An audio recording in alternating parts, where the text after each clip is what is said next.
Hey everybody, welcome to the Secure Containment Information Facility. This is our members-only program where we lock it down and talk about the real shit. And the real shit is Bernie Sanders today. Yeah, and Tim Dillon. I know I said last SCIF episode that I was going to do Brigitte Macron, but Joe begged me not to do it this week because he's not here.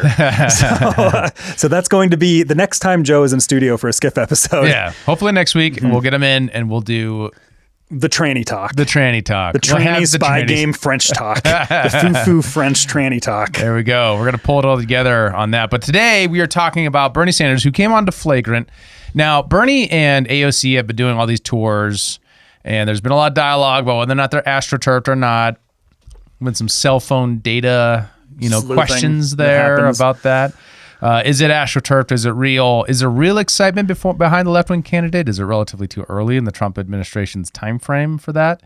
His poll support is still relatively high, considering all the headwinds. And also, too, and actually, before we get into that, I also want to note that we're going to play some stuff from Tim Dillon and CNN, because we found that to be an interesting stuff from a media dynamic as well. Yeah. But one of the things that I noted from Bernie on the Flagrant podcast was that if Bernie was 20, 30 years younger, I think he would be pretty good in this media environment. Yeah. It's just, he's like the left would have a figure. Like that can be kind of Trumpian. Right. In a sense. Right. Unfortunately, he's not, for them, he's not 20, 30 years younger.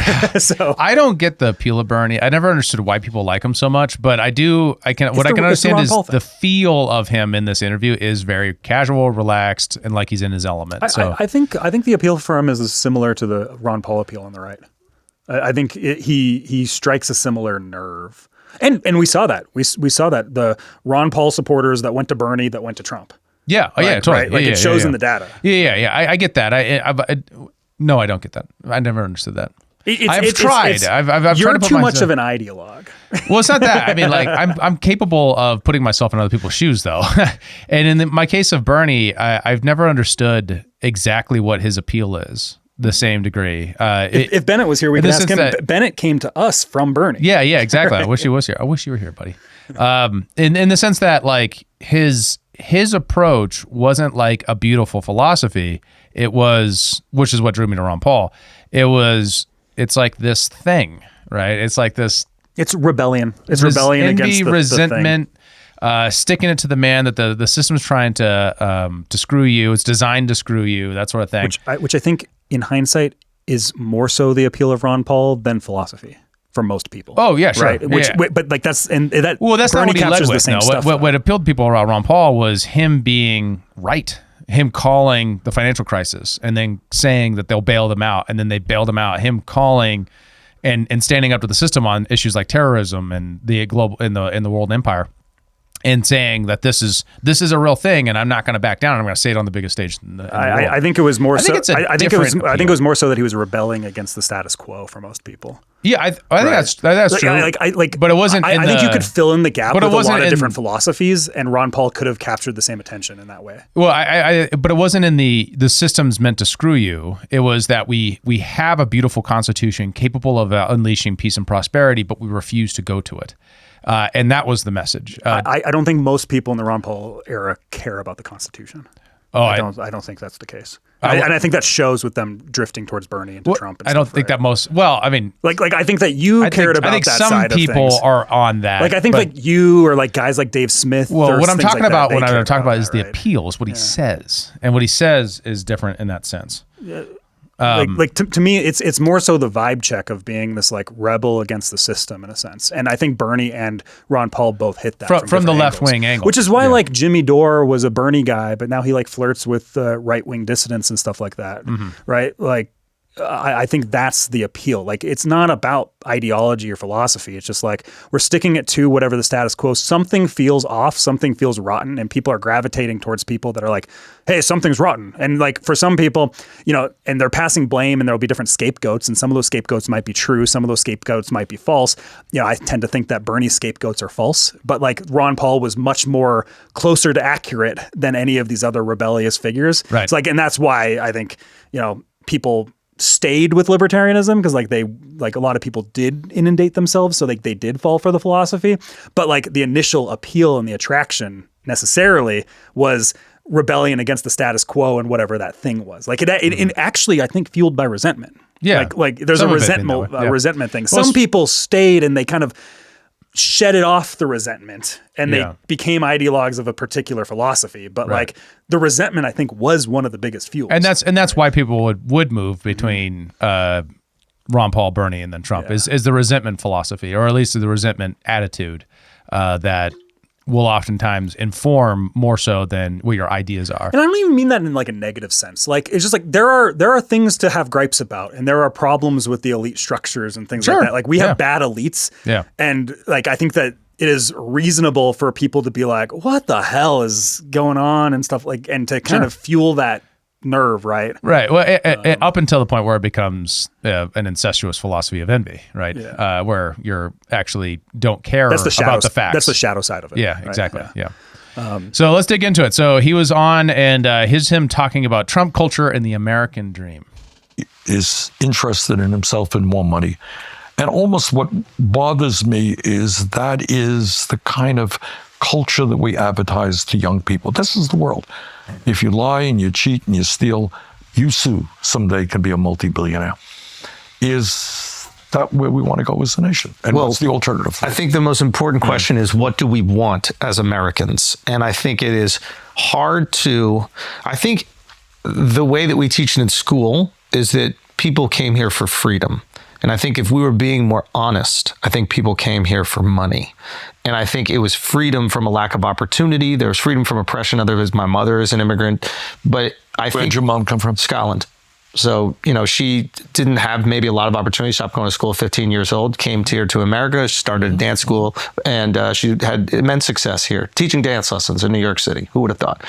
But I think the reality is that opportunity. I think Akash's family also came here for financial opportunity. My family as well. Exactly. And I think it's very hard to tear that away. I think that the fuel of the American machine is this idea, the delusional hope that one day we'll all be millionaires. All right, but is I don't know if that's right, but I think that is. Look, I think this city is what the melting pot city in a sense, where my father came from Poland. He dropped out of school at 14. Yeah. He came here at the age of 17, really incredible, without any money. All right, and that's the story of millions and millions of families. We all came different ways. But what I'm getting at is, should the goal, and everybody wants to live comfortably, yes, right? Absolutely. There's nothing to be ashamed of. You want to, you don't have to worry about whether you can pay the electric bill. You want to make sure your kids get an education. All right, but does the culture have to suggest that to be a success, you need to be a billionaire? What I'm getting at... It's kind of funny is that there's a bait and switch that exists there, where Andrew's talking about part of the American ethos is like, one day I can be a millionaire, and then he makes the shift to billionaire. Yeah, right? That's just interesting. Well, because that's the bad guys, right? He's got to shift it to that. Well, it's funny too, because Bernie... like when I'm thinking back to the 2016 election, he was always talking about the millionaires. That was always the thing. And now there's been a pivot to talking about the billionaires after he made $1 million on his book about how it's bad to be a millionaire. He's just like, oh, it's the billionaires. They're the problem. Yeah, that's really the problem. He keeps going up. Inflation hit his metrics, I guess. Inflation changes everything, including Bernie Sanders, bad guy.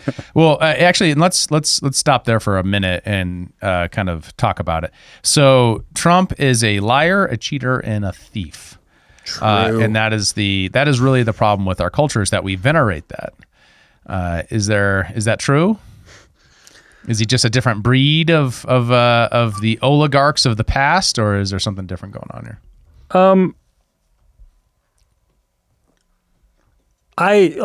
This is the thing, is I don't see anything about Trump that's necessarily super different from other people of his class and caliber.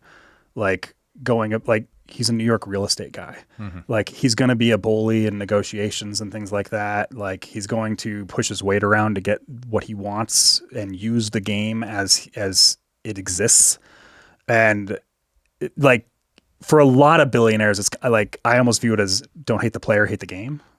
You know what I mean? Well, okay. So if you're committing fraud, then you have like a court case that you can then bring, right? Yeah. Is there evidence that he is cheated something? Like I'm thinking of the lawfare they tried to pin on him when it came to the real estate deals, for example, of taking loans out on things, and maybe the price was over-evaluating his property, which is a thing that everybody in real estate does. Yeah, and no one lost money. So was there theft involved? Was it a lie? Maybe, but prices are subjective by their nature. There's no objective price of things. Yeah. Therefore, what are we talking about here? Is this a negotiation or is this a objective thing? If you're an economic illiterate, of course you can think that there's an objective price on things, but that's not how prices work. So this is the challenge with the leftists, is they want to force a model of how things ought to be priced into the way things are priced, or the way things are.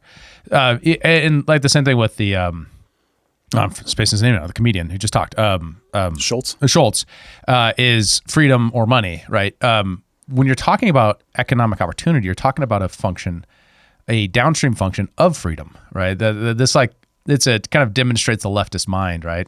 That there's issues of freedom, which means civil liberties. There's issues of opportunity, which means someone has done something for somebody. Like opportunity comes when someone does something for you.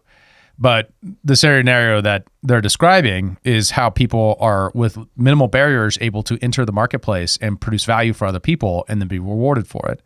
That is freedom. That's what we mean when we talk about freedom. A cohesive view of freedom that includes both the civil liberties questions and your ability to speak and act in your civil society includes the way in which you produce value for others and are rewarded in the marketplace or not.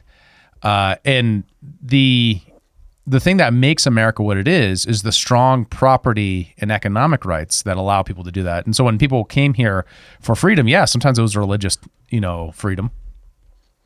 But I think a lot of folks, especially in the American South in the original time of the colonies, as well as across the kind of eras that we're talking about when they're talking about at the turn of the last century and then prior, what had to do with the fact that in other places, because they're such big states, they lock in a certain group of people into an oligarch status where they don't have to suffer competition. Right? And so when they use the term oligarch, they're trying to evoke that, but is that what we have here? Well, yeah, sometimes. I mean, occupational licensure is a major barrier for many low-income people to getting their first job. There's a lot of protecting our stack with various regulations and stuff like that exists. Yeah, and then there's nepotist things that go on, but it's not like it's not in the traditional oligarch sense. Right. We haven't removed human nature, right? So if you're a partner at a law firm and you want to hire your nephew for something he's unqualified for, there's not a lot of things we could do to change that. Right? It's hard. No. It's a hard thing to regulate. Well, there's the market phenomenon that exists there is if he does a bad job, he does a bad job. Yeah, right. Right. There's also that and too, maybe right? the company eats that, and that guy just has a privileged position, and that's reality.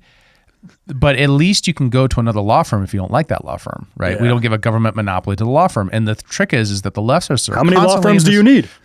The leftists are constantly in this position where they think that they can regulate the way human nature and create a condition where that never happens, or where someone can not create value that other people, not do something that other people value, and they can still be successful. Right. But that's the challenge, is that if no one values it, then how do you know it should be successful? Right. What is the merit of that entry to the market that is supposedly creating value, but people don't actually buy? Another area of maybe this is just information illiteracy on some of this stuff is, and this goes back into the Trump lie, cheat, steal thing. Mm-hmm. And Trump got hit a lot on this in the 2016 campaign. Was a big portion of Trump's money income is the licensing of the name Trump. He licenses out the name to people that take it, and then he takes royalties off of that. Mm-hmm. And so you're thinking Trump Steaks? Exactly. Trump Steaks, Trump University, a lot of this stuff. Yeah. A lot of these things aren't necessarily the Trump organization. It's people licensing the thing from him. Mm-hmm. And then some of those things failed, and people will call those things a scam or whatever. There's this notion, and I see this in crypto all the time, just because I'm a crypto guy, where everybody calls everything a scam. And it's no, it's actually just a failed project. Yeah, and that's actually a different thing. Right. It's I'm going to start a new restaurant, and then it doesn't go well, and it fails, and people who invested, they're like, it's a scam. It's I made no money either. Yeah. I failed a restaurant. That. You're right. There's something to that. There's a lot of that. And scam kind of motivates a thing where you profited off of someone else's loss. right? But Well, and here's if the thing is like something Trump kind of failed- did because he got like a license, like he did profit in a sense where he got a licensing agreement, but like that's a licensing agreement. It's Yeah. a contract. Yeah. Like, you know what I mean? Right, he didn't invest money into it. He invested his brand, and maybe he did take a loss, Which in the takes a sense of- reputational hit too. Exactly, right? that's the loss that he maybe took, and maybe if the biggest criticism of that is lack of discernment, Yeah. you know, that's a valid criticism. But who doesn't have a lack of discernment? Who doesn't wish they were more discerning and able to predict the future? You know, Yeah, that's like a because difficult like thing to know. those are the things where you know, like I always say this all the time is like there's a lot of things where people are just saying shit. Like that's one of those areas where people are just saying shit. Like and it's- like the Trump stakes, Trump University stuff is an example of that. But it's like so many of these things people just kind of like label scam or whatever, and it's just and it's used as a bludgeoning tool when it's actually it's just a failure. Like Well, that's and especially coming from Bernie Sanders, right? A guy who's been in government his entire life, whose sole income for almost his entire life has been taxation, right? That he is really concerned about Trump stealing. Trump's Now, got to pay his paycheck. Well, and exactly. And don't get me wrong, like there are legitimate criticisms of the Trump regime, especially 1.0. I mean, 2.0, there's some of, you know, maybe sweetheart deals happening from the State Department on behalf of Trump Industries or something like that. And that would be theft. That would be a misuse of taxpayer dollars to benefit them as individuals or them as their brand or whatever. There's a natural cronyism that's going to occur because of the relationships that certain people have. Yeah. And like that's actually kind of a natural aspect. And in some sense, you could call that oligarchical. Like it has like the DNA of oligarchical structures. But like that's the nature of things. Like people were criticizing, say, Witkoff for his relations with MBS in Saudi Arabia. It was like, yeah, they are friends, but that also led to like policy changes and foreign policy decisions Right. and things like that. Like, And that's really a you know what I mean? distraction from whether the policy change was a good thing or not. Like it wasn't like they cut a deal for him to do new real estate developments in Saudi Arabia. No, he got hostages released. Yeah. So like, what are we talking From about here? Hamas. Right. It's like, Yeah, it's this weird bait and switch. And one other thing on the economics here. So all be millionaires is Schultz's thing, is like this delusion that people can all be millionaires. So what I think is the fundamental error that you're going to see in these videos is the difference between wealth and money. So wealth is your ability to, with the money you have, access goods and services that solve your problems.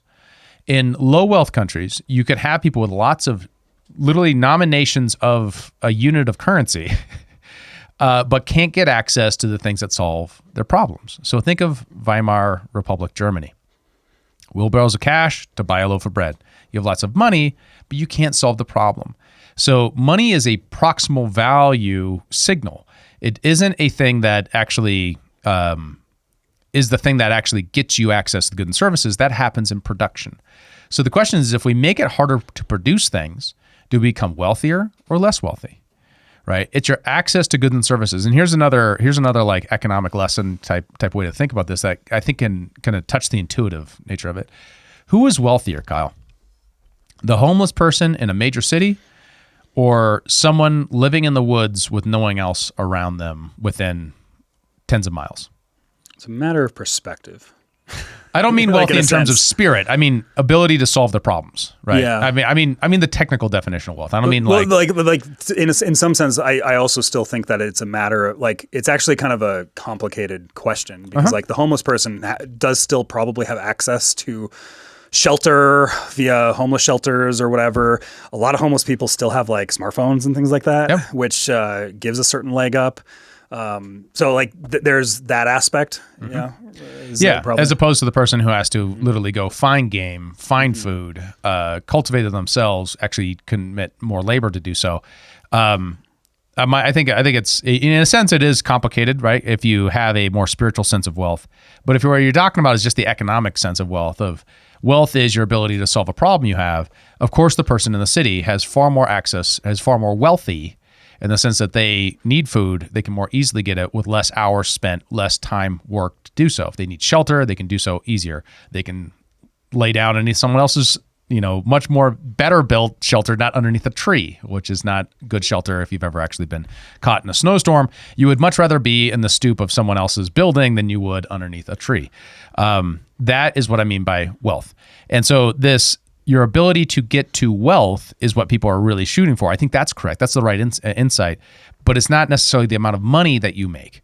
So if you're low income and you have capacity to get to calories when you need them, that makes you wealthy.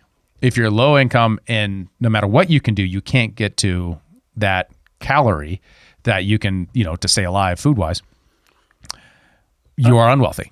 I think this actually kind of goes back to the appeal of Bernie is, and it actually strikes a nerve at the Schultz question, is the appeal of Bernie is exactly what Schultz is laying out, that there's an ethos, like America used to and still does, but it feels like it's fading in a sense. And I think this is what it is. There's this ethos of I can do something and my life will get better. Like there's like that ethos that exists there. And the appeal of Bernie is, I think there's a lot of people that feel like they're doing something and their life's not getting better. And so like that's why the appeal that goes there. The question is why. It's like someone, and their underlying assumption is that some billionaire's eating up everything. That's the American dream. And like, so a lot of people feel like the American dream is fading. Because of that. Right? And I would agree with that calculation, right? Well, it's actually, it's kind of funny too, because there's a lot of the talk on the manufacturing jobs coming back to America. And I remember seeing a lot of Twitter dialogue. The Cato Institute put out a diagram from a study that was saying, it was something along the lines of, it was like 80% of Americans believe that manufacturing jobs in America coming back would be beneficial for America. And then it was like 25% of people think that them having manufacturing jobs would be better for their lives personally. And so like a lot of people were saying, I think misreading that data.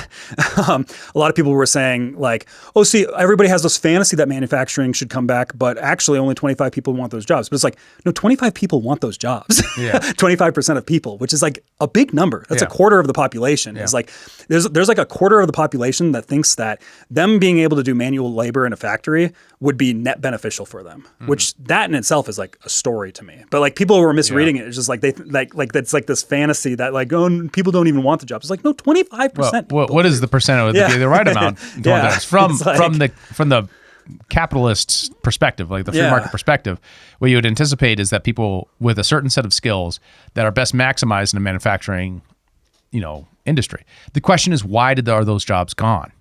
Right? Is it automation? Is it the EPA, or and I just mean regulation, really? Is it regulations or is it trade? And it's something between all three of these. There's a spectrum that exists there. Well, and that's the thing is like, because that's what I feel like part of the American dream and the ethos of the American dream is that people want to be able to do what they feel like they get fulfillment in doing and that they're good at and that they can be rewarded for that. So like there's like this large section of the economy. There's like people that want to work with their hands and people that want to do this stuff where like those jobs are gone now. And then they feel like there's like a collapse in meaning for them, or like they're not able to fulfill their life in the way that they want to fulfill, when it's like a lot of people don't want to use, like they want to kind of like drone out and do just pure manual labor. And like some people want to use their brain more and they want to do like less manual labor. Some people want to have like a spectrum of between the two. Like people want to do different things with their lives. And so like that's the problem, is like people aren't getting a fulfillment, and the American dream ethos is a fulfillment meaning question. One of the challenges we've walked away from your ability to find ways to do that meet the diversification of the requirements, right? If you standardize everything into a large bureaucracy determining everything that can be made and how it will be made, then you're going to get less diversity in those things. And those are the institutions that the leftists support, ironically. Do we want to continue playing this clip, or do we want to go into the next one? Because we did a lot on that. Yeah, we did a lot on that. Yeah. Let's go on to the next one. Let's go on to the next one. Dive into the billionaires. All right, so let's talk about the big old billionaires. We have more potential wealth now with all of this exploding technology. So we don't have to be working 50 or 60 hours a week. We can be thinking about what does it mean? Should we be dealing with the economic issue? Should everybody have a decent standard of living in America? Can we do that? The answer is yeah, we can. Do you think it's realistic to effectively tax billionaires in a way that still encourages innovation within America? Yeah, I do. I happen to believe that we should not have billionaires. All right. So you want to get rich, fine, get rich. How much do you need? All right.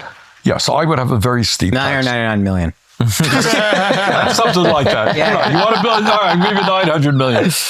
But we want to change the culture around.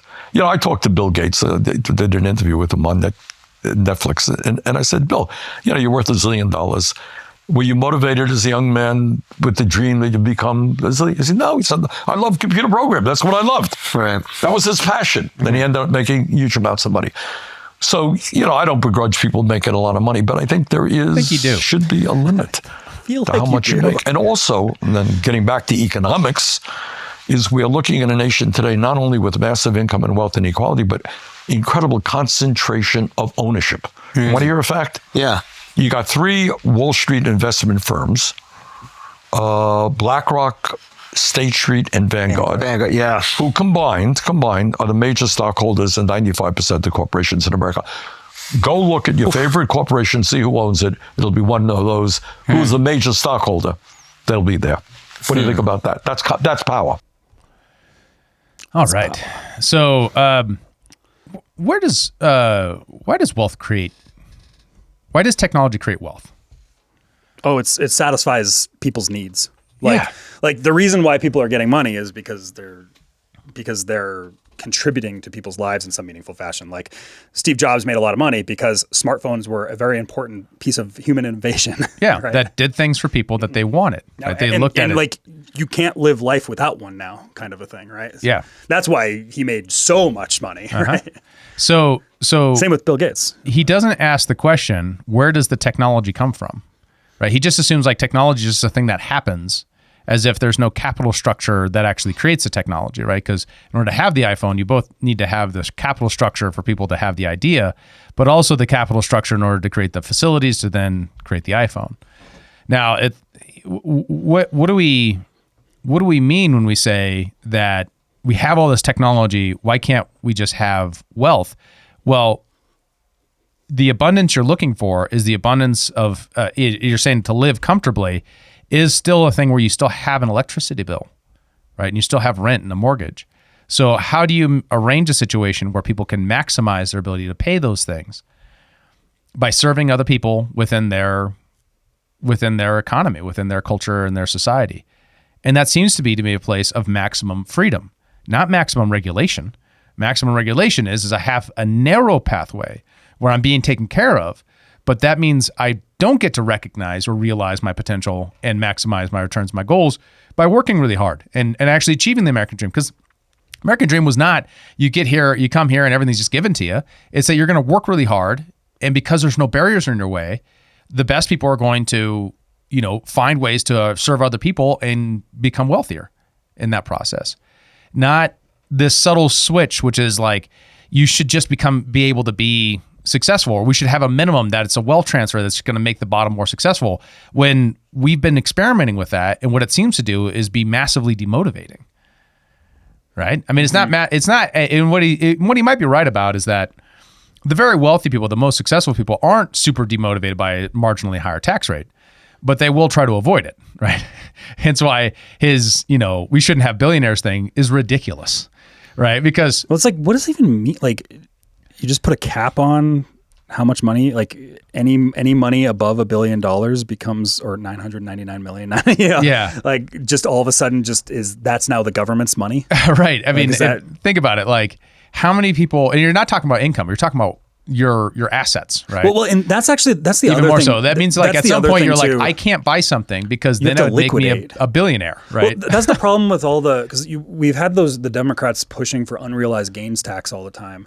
And like people don't understand that, like Jeff Bezos, when he was, Amazon, I mean, still with Amazon with his money, Elon Musk and so on, like financing is very complicated, and most of their assets are tied up. Yeah. Like they're tied up specifically in their companies. No, it's a big bank account with just billions of dollars. Yeah, bunch of zeros like a lot of I think a lot of people look at it and they're like, oh, Elon Musk, he has, you go up to the thing, he has like what, $300 billion or whatever. Uh-huh. It's just like, yeah, he goes into his Wells Fargo account and the number is just $300 billion. It's like, no, that's not how that works. Like people with wealth, like most people with wealth don't really keep that much money in their bank account. Exactly. Actually, like they have it in assets. Like a lot of really wealthy people that I've talked, they'll say that they never have really anything more than like $10,000 in their bank account because they have it everywhere else. Yeah, right.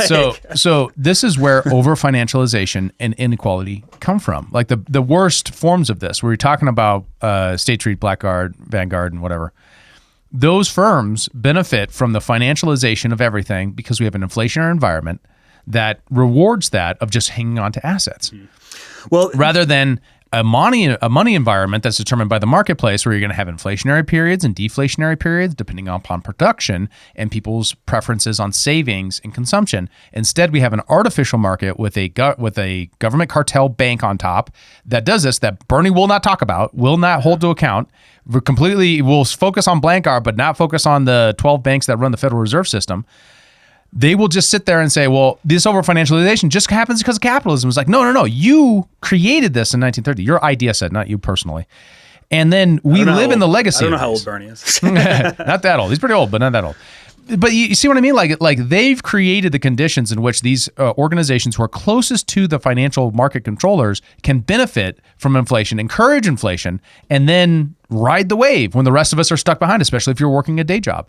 So they've created the conditions in which the working class cannot get ahead by creating this inflationary economy because they've implemented this monopoly system. There's an area where there's like a balancing act with a very specific part of what Bernie said, where, and there's like a spectrum that exists here, because like some of this stuff is happening because governments and their power and things like that. But the Vanguard State Street BlackRock comment on they own their majority shareholders on like 95% of companies or whatever. Publicly traded companies. Yeah, of publicly traded companies is a big deal that has resulted in the World Economic Forum woke mind virus spread through ESGs and things like that. Like Larry Fink, the CEO of BlackRock, is like one of the main guys pushing the ESG stuff, right? So that does become a vehicle of power that is something I think people should be wary of.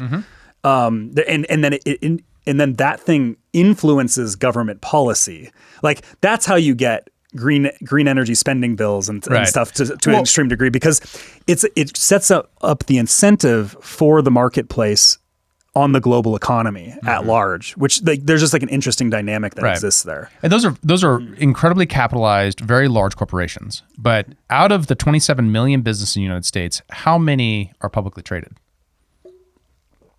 Not, but the major companies that kind of matter are publicly traded. A lot of companies are, but what they're talking about when they're talking about the American dream, they're not talking about those companies. No, they're not. They're talking about most of the corporations exist. It's about 1%.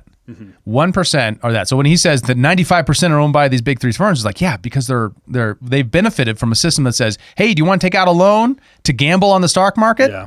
Have at it, and like we're going to subsidize you. In fact, we're going to bail you out in 2008, which. Well, this is precisely when I was laying out the Besant plan. Like this was precisely what Besant was talking to that banking conference was.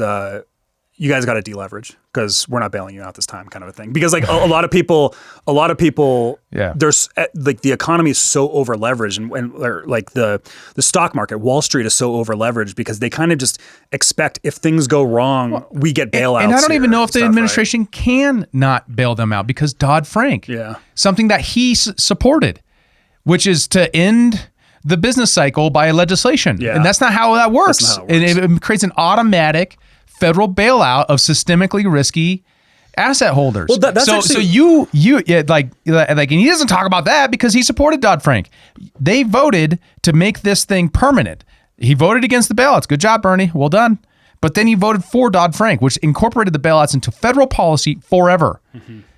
So like, I don't think the vision is so confused for him, right? And like where he can have the vision of no billionaires, right? And he's just like, well, just gonna have a culture that says no more billionaires. Well, it's very Orwell, Road to Wigan Pier, which Orwell wrote a book because Orwell grew up he became prominent in like the London liberal circuit, which is where all the worst things come out of. Right. But he was just like, some shit is wrong in here. And he wrote a book called Road to Wigan Pier, which the primary thesis of the book is like, no, these like democratic socialist types, like it's not that they're trying to elevate the poor. They just hate the rich. They are just like jealous, and they're these academic like wonk brains that just hate the rich. And like that's what Bernie in my mind falls into. Is that. Right. I mean, and when you look at it, if it's just talking income tax, 3 people made over $1 billion in America in income. 3.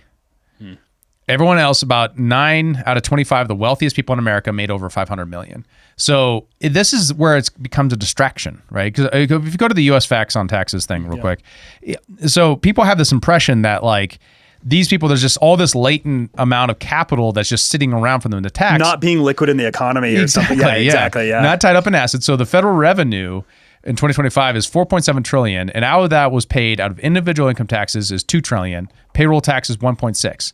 Right. So the corporate taxes, as you know, go down a little bit. I can't actually see it, Kyle. I won't read it. 419 billion.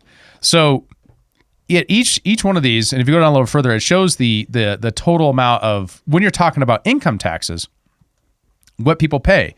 So the top 1% pay 45%. The top 10% pay 70% of income taxes. So you're already in a system where your very wealthiest people are paying for almost all of the government. And you're going to say, we're just going to tax them more as if that's going to solve the problem. But that doesn't solve the problem because of the Laffer curve. Because as you raise rates, people find other ways to route money. Mm-hmm. So I asked Grok, if you did a tax on 100% on everyone who makes over $1 billion, how much would you make the first year? And it said about $4 billion, at most. What about the second year? That's going to really chip into that deficit. Yeah.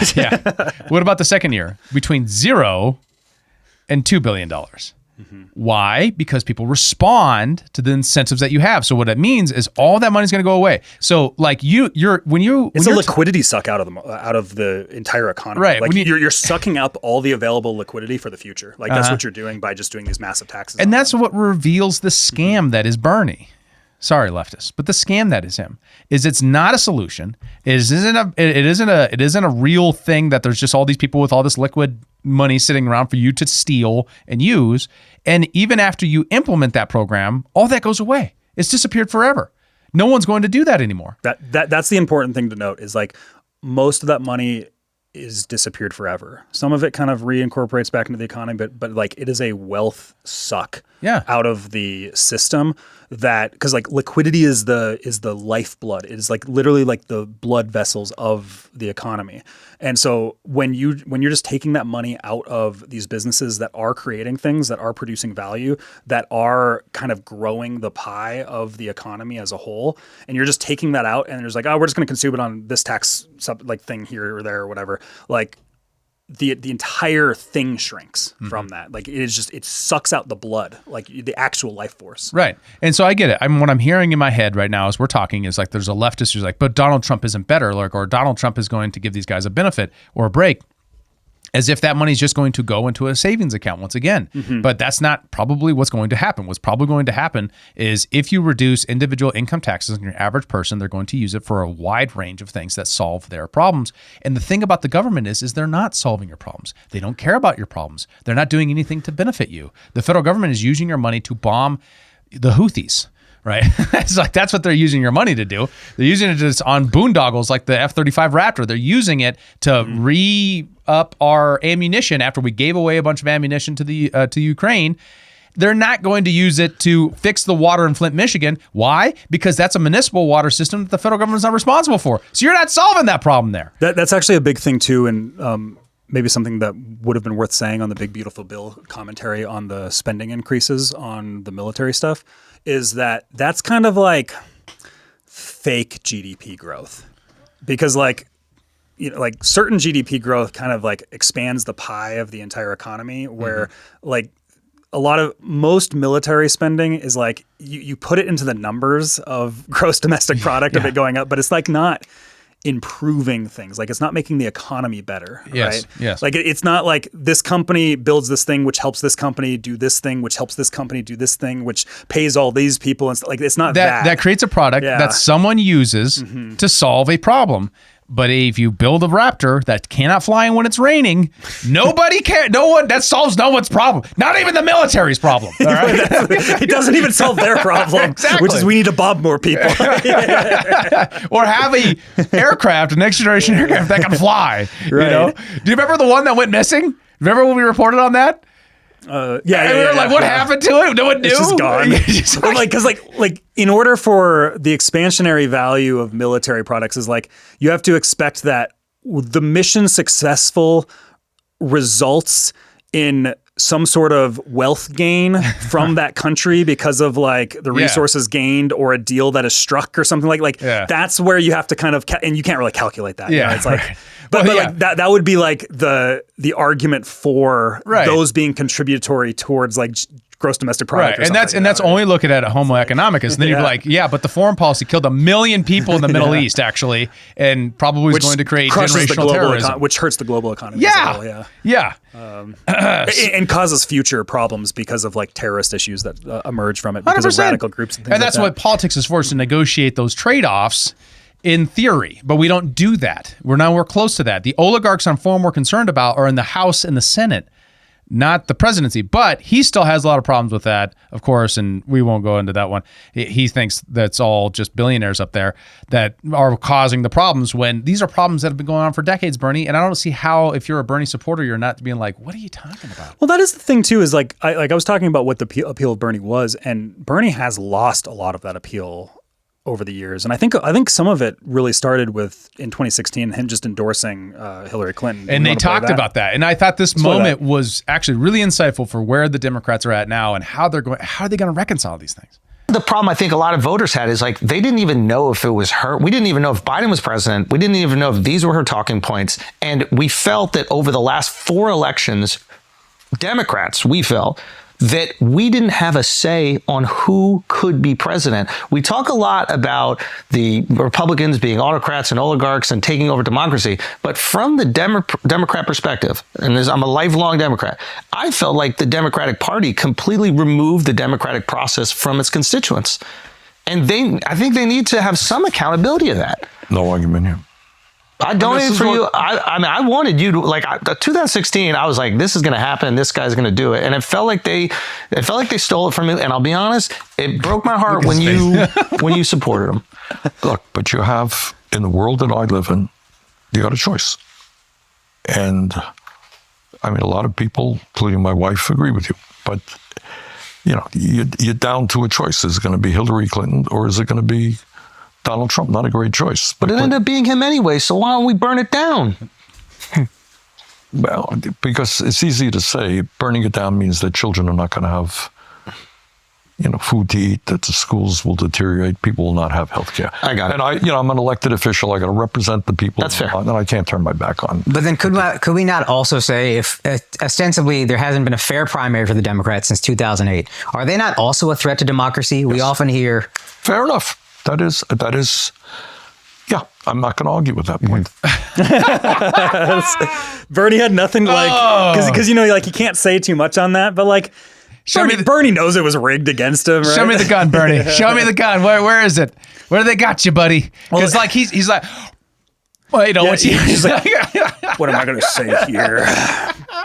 Well, because and I don't take delight in the suffering of the Democrats and how their system has become so captured. Superdelegates in 2016. But the fact that at least at the end of the day, the Republicans somewhat had to reform after the Mitt Romney thing. Yeah. Right. They had real pressure because Ron Paul didn't give in. Right. And that's the dynamic that they're not getting. And this is the solidarity against the enemy. If that is too strong, your internal dynamic can become so incestuous and so autocratic that you can't change it.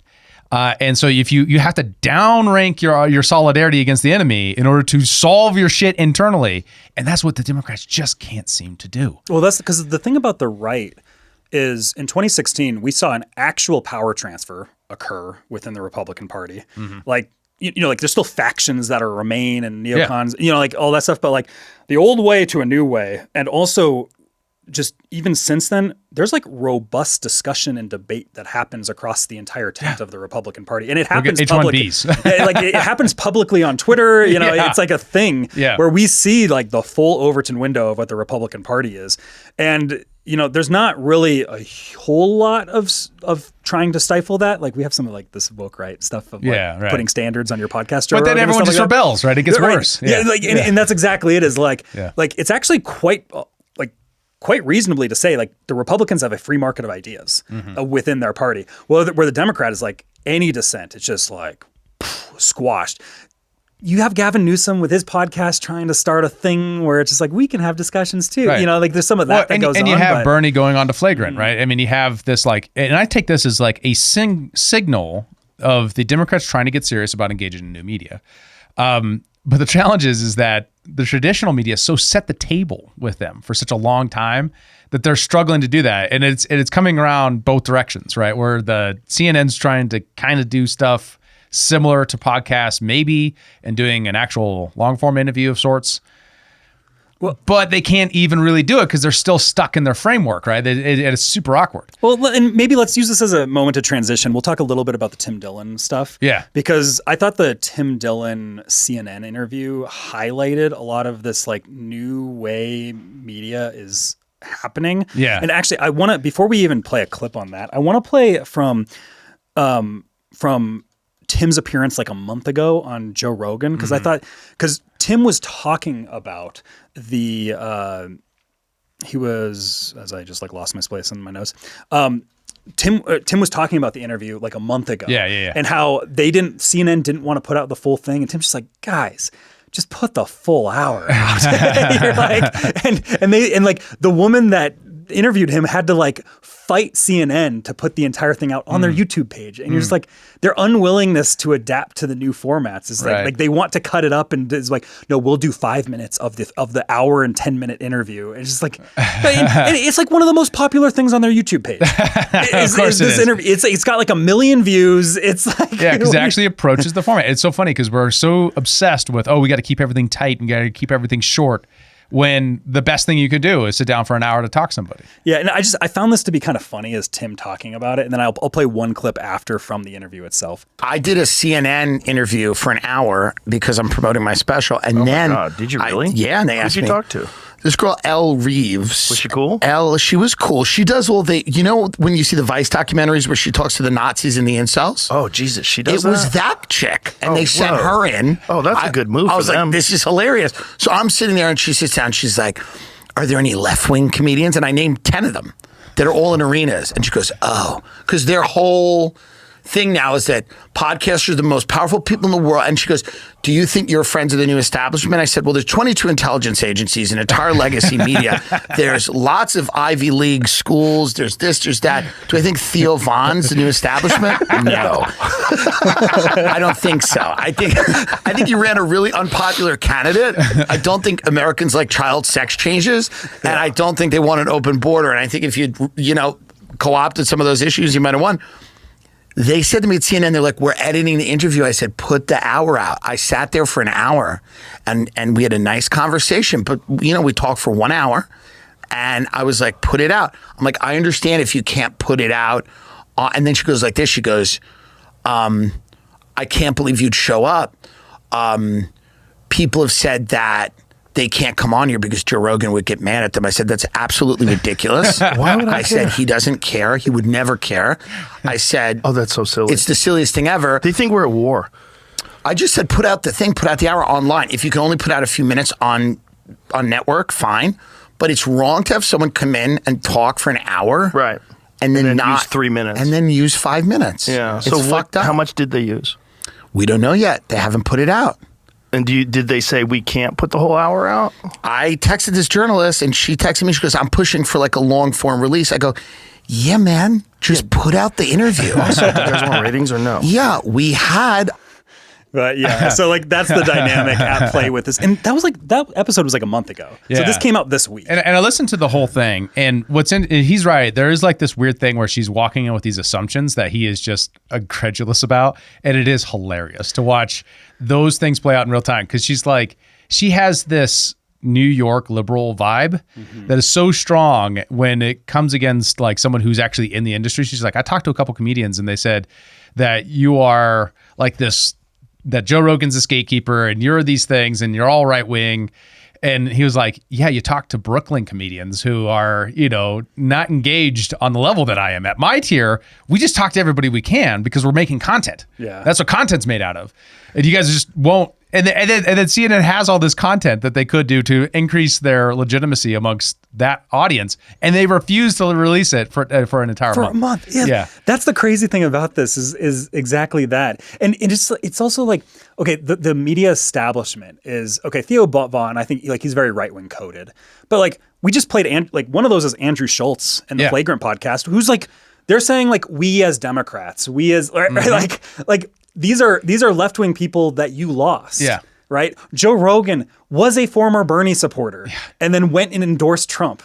Right. Like these are people that you lost. They're not this right wing bubble. Right? Exactly. Like the most prominent people are kind of like center left, but the left has gone so far that that's now like right wing. Yeah. And I was telling you how one of the things she was talking about was kind of grilling Tim on the Vance appearance, where she kind of makes this case that you're kind of giving Vance access to your audience and platforming him in a way that you can't predict the outcome of and how dangerous that is. And so you need to make sure that you kind of have a more like hostile interview in order to ensure that you're not empowering him to do something awful, like, commit a genocide or something like that. That's the kind of the vibe that she gives off.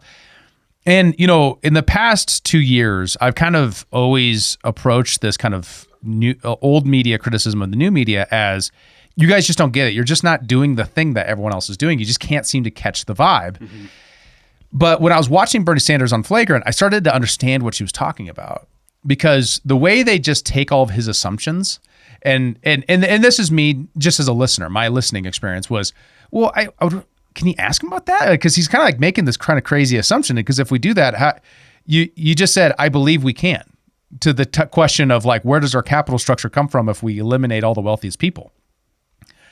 Now, they didn't ask it in those terms, but that's what I'm thinking. So I'm like, ask them about that. And then they just move on. So I see where the kind of old media has been like, but I really want you to ask Vance about if he's a Nazi or not. Charlottesville. Yeah. I'm like, because that's what they care about more than anything, right? They care about that, like, we're being infiltrated by Nazis narrative. And I think that narrative's dumb, but I am also saying, like, I can also see where people who are serious, like, politicos who are really interested in that can get frustrated by these podcasts that are more about their kind of the general vibes of the person. And that doesn't mean it has to be that. Like, I don't have their perspective that, like, we should shame those people for that. I don't think that. But I do understand where they're coming from in the sense of what they want is this 3-hour interview to get into some substance about what they think was some challenge so that you can see to actually test their ideas. Well, I think just a lot of this comes down to is people put way too much, like, if I was the interviewer, I would have done this. Yeah, exactly. Type of a vibe. Yeah. And it's like every podcast is different. Every podcast host has different interests on what they want to talk about. Some want to do a vibe sesh. Some want like Rogan oftentimes is a vibe sesh. It's like you can see who a person really is in a 3-hour format where he just like isolates. It's actually funny. Actually, Tim Dillon on the All In podcast, he was saying this about Tucker and Megyn Kelly, where when he was guesting on All In, he was like, you sit down with Megyn Kelly and all of a sudden you're just like giving her your darkest secrets. And Chamath was like, yeah, when I was sitting there with Tucker Carlson at his house, all of a sudden I went in like with the expectations of what I was going to say. And then all of a sudden I'm just telling him about all the money I lost. You're like, he just like reels you in somehow. Yeah, right. Right. So like a lot of these long format podcasts, it's more so like, you have a chance to do good and showcase who you are rather than, and some hosts are going to push you on certain things that they're interested in, but you shouldn't expect that of all hosts. Different hosts have different. Totally. And that's the difference. Like there was a very narrow old media way of doing things where everything had to be that kind of interview. Otherwise you weren't doing your journalistic duty. And that's kind of like the ethos that she's bringing to Tim Dillon in this. Is like, you're not doing the journalistic thing. And he's like, I'm not a fucking journalist, lady. Like, I'm a comedian. And I'm producing content. Because he's interesting. Yeah. And she's like trying to hold him accountable for decisions Steve Bannon made. interview too, like was a big point of contention where it's just like, it kind of came down to is like, and Tim would be like, what do you want me to ask him? Like, is he or is he not a Nazi? Right.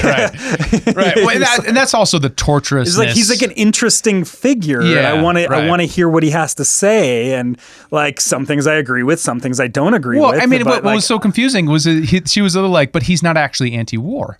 And he's like, he's the only guy in the Signal chat who had any criticisms or any questions about the whole thing. And she has no response for that whatsoever. But that's the challenge is in part is I'm not endorsing the progressive worldview when I say that. What I am saying is that there is, not everything has to be Timcast, where you will get some real combativeness back and forth and some like policy discussion type arguments. But the combativeness, not everything has to be the that. combativeness is going to happen on things that Tim cares about to be combative with. Yeah. Like he's not combative with like other things, right? Because different hosts have different interests. Like that's just kind of the nature of things.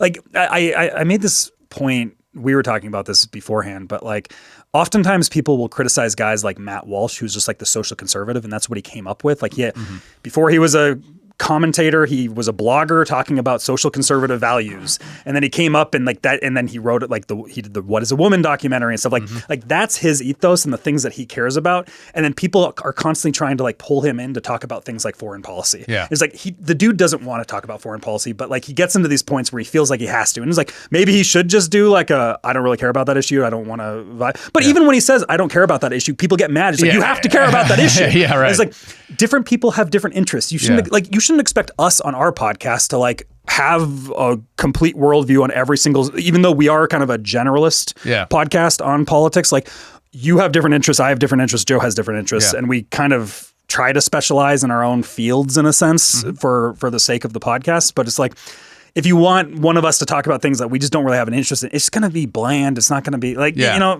like people, division of labor exists and people specialize in their interests. Right. And once you know that, then you can take everything they say with a grain of salt, is just as if we do that in most of the cases. The trick is like people like Bernie Sanders is literally has to be a generalist because that's what Congress is, right? Congress is the unfortunate thing capability. about being a Congress. Yeah, right. So, and then, the whole time I'm listening to that interview, it's like, ask him about Israel. Ask him about Israel. Are you not going to ask him about Israel? Like, this is a leftist talking to a leftist, and we're not going to bring up one of the most important foreign policy questions of our time? Come on, man. And this is where you're like, okay, I get it. You can have, and it's okay to have criticism of how other people are running their podcast because you would run it differently. But having this expectation for all podcasts look the same is also absurd and ridiculous, right? Well, we have an abundant market now where they're going to get a range of things. The trick is like that also creates the incentive to go for all the podcasts that are going to softball you all the questions and not actually have real pushback on those folks. Like what they get when they go to CNN. That's why Dan Bongino I said it, Bongino and Kash Patel went to Fox News, right? So they would get a nice one and they could say, oh, the Epstein files, he killed himself. And they just like, okay, new topic, like no challenge. It is worth noting though, on the Trump stuff in general, is Trump does do hostile interviews quite a bit. Yeah. Or frankly, just every day he's in the Oval Office, it seems, and he just has the whole press corps. And then, MSNBC will ask him, and he just criticizes them and lambasts them, which is hilarious. But it is one of those funnies, is like, in the South Africa thing, Trump did one of the most savage things I've seen a president do in a long time, where he just, everybody dim the lights, I have a video to show you, and shows like the white genocide stuff going on there. But then as soon as that's over, you have MSNBC coming in just asking, what about the Qatari plane? It's like, bro, I just played this video. Like you don't want to ask the South African prime minister a question, there's that stuff. But like Trump, in his credit, is like, he's quite public with allowing a lot of people, a lot of his critiques or his pushback on the hostile journalists is just calling them dumb and stupid. But he does have them there, and he has to, and that's actually, I think, a responsibility of a public figure. It's not a responsibility of Tim Dillon. That's the thing is like Tim Dillon is a comedian, and but he's a comedian that's quite insightful about various topics, and like he has a lot of interesting takes, I would say, on the dynamics of power in the elite class and things like that, which are very interesting. Well, and that is the thing, is you can be a comedian and engage in speech, and people can like it or not. And that's the thing that like the old media is so used to their monopoly, they can't stand that. And so it's both and, right? I mean, it's both I want to see good, rigorous interviews where people are challenged on their ideas so I can see what's really going on in their head, right? I really want to know what Bernie Sanders' philosophy is, more so than just the generic talking points of like, well, oligarchy and concentration of wealth and inequality. where they're actually saying, well, is inequality a bad thing? Let's debate that. Let's talk about it. And that's not going to happen on every podcast, but I hope he gets to some podcasts where that can happen. Well, that's there's tremendous opportunity there, especially if the left wing can get their act together on engaging in the space, because then they have a good reason to do it. They bring their audience together. It creates a dynamic of the audience fighting, so that boosts the algorithm. And there's all kinds of tertiary benefits to that kind of combativeness. But they don't, the politicians, they don't have that reason to do that. Well, and that's actually the useful thing about long form podcasts just in general. And then if you have people that give more pushback on certain things, it's also going to be very helpful. Yeah. But the benefit is you can, like, the current, I think, American mindset is moving towards is like they get very weary every time everything gets into like a talking point mode. Mm-hmm. Like as soon as there's like a flip switch that goes when it's like you're in talking points again, everybody's just like, oh, it becomes this thing. So if you can't do the generalist dialogue of like being an actual human being, it doesn't play well anymore. And that's where still most politicians are, is because everybody's like, I went through PR training, I did the thing. And I was like, but when JD Vance and Trump in particular were doing the podcast circuit, all of a sudden it was like, you started hearing Trump going in, talking about the Lincoln bedroom and and you could tell he's like actually very interested. And you could tell that in his time since becoming president, he's actually become a little bit more of a history buff on certain presidents. And he's like, taken an interest in those things, and you can see that, and you're like, oh, that's kind of cool. Yeah, like it's kind of like a cool human perspective thing. Like, or hearing him talk about his brother's alcoholism, or any with Theo Von, like the Theo exactly, Von, like him talking about the reasons why he's sober and stuff. You're just like, oh, that's a very human moment. Like Trump is a human, and for so long, Trump's just not a human. Like, because he's just this figure on the television, and he's just very bombastic and stuff. And you see these like, oh, he's like actually kind of human, and that's kind of endearing in a sense. And JD Vance was kind of like a chill dude that can kind of bro out and crack jokes and have fun kind of a thing. And that's what the podcasts really bring out of people, where it's not just like you're this robotic suit that's just spouting off talking points or that are being fed to you. That's what people want to see right now. And that's where the long format just helps. And then if you have people that are like, I want to push back, which is something that like you'll think back of RFK going on Dave Smith. It's like the first time they go on together, they're talking about all the things that they like about. The second time, they had like an actual debate about Israel. In APAC, which in itself was interesting and I think hurt RFK quite a bit, because you kind of showed that there was a shallowness behind his views there to an audience that respected RFK. So like, and that's the danger that a lot of people like. Go through, there's a perverse incentive there for that person to continue with it, unless there's substance they can bring to it. But if there is, and you have a good debate, and you don't come out looking like you're a bot or afraid, you might be okay. So that's there's a virtue kind of also being encouraged in that dynamic. Yeah. I think I'm not even going to play stuff from the interview. I think we talked around it enough. But and you kind of get the vibe from that Rogan. You can check it out. Too. It's a great insight into where we're at in the media environment today. Like, especially how the leftist progressives are seeing comedy, which is also fascinating. Yeah, right? like that in itself is just the media dynamic is interesting. Bad. Well, actually, I had one more comment because like I saw there's a guy. Alex something Bushewitz or something like. He's like this young kid who's like a TikToker who became kind of the architect of like this is what they call him, is the architect of the Trump podcast strategy. And I find that label to be kind of funny. It's just like the strategy is just go on podcasts and you're an architect for it. but like, it sounds like some complicated architecture. Visualized as a cardboard box. You know? It is funny because like when Trump was on Flagrant, which is where Bernie just was.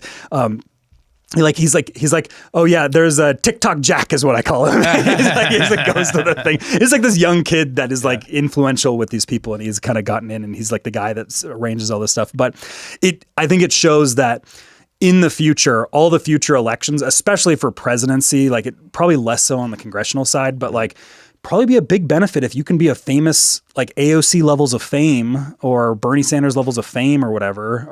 And you can be a guy that goes on big podcasts like this. It's going to be a huge deal just even in your states, like if you're a congressman. But for the president side, it's like, no, you're going to have to go through the podcast gauntlet. Like 2028, podcast gauntlet or bust. If you don't do it, you're going to lose. And this is the kind of the issue with the Kamala Harris strategy. And this is kind of what Tim gets in the thing is like, she was a person that couldn't go through podcasts. Like you had her, there's kind of this question of like, should she have done Rogan? And would that have made it better? And there is a question there of like, it might have made it worse for her if she like the proper analysis probably was that she shouldn't do it. But the problem is you have to do it. Right. Because like she's not somebody that I think could withstand 3 hours in that situation like JD and Trump could. Right. Yep. Like Trump was sitting there like he had a rally to go to like in an hour in like Pennsylvania, and he's just like, oh, has it been 3 hours already? And he could have just kept going. Right. You know, it's like very different. You're going to have to do that. Very different picture, figure, skills, talents, all that kind of stuff is changing. We're seeing a bigger requirement for authenticity, which is completely predictable, even if you've been paying attention for the last 30 years. It's hard to fake it. Yeah. And authenticity is a difficult thing to fake, 100%. So that's it for today. Thank you for watching the SCIF. If you are a member of the public and you want access to our massive backlog of 47 other SCIF topics, you can join at humanreactionpod.com, where you can become a member and get access to those. And it helps us fund this little thing that we do as a podcast. A lot of fun times had. In theory, if Joe's back, I am going to be talking about Macron's tranny wife next time. And we're going to get into the conspiracy there. And depending on how that goes, that might stay members only. So probably will. Yeah. So thank you so much for watching. Tune in next time. We'll see you later. Bye.